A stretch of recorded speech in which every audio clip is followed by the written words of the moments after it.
غالبا خلى مصر تدفع ضعف الضريبة للسلطنة عشان مجرد لقب. الخديوي اسماعيل صرف حوالي 30 مليون فرنك على التطوير العمراني، و50 مليون فرنك على المشاريع الكبرى، و5 مليون فرنك على التعليم، و10 مليون للهدايا والرشاوى. مش أنا اللي بقول، ده التاريخ.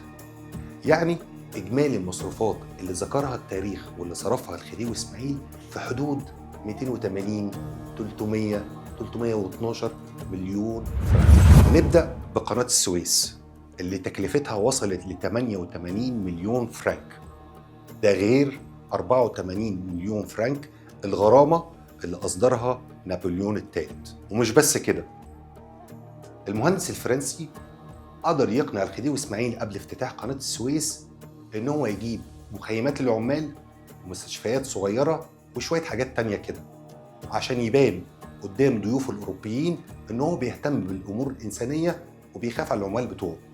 شوية الحاجات ديت اتكلفت 30 مليون فرنك. يعني إجمالي حفر وافتتاح قناة السويس كلف خزينة الدولة حوالي 200 مليون فرنك.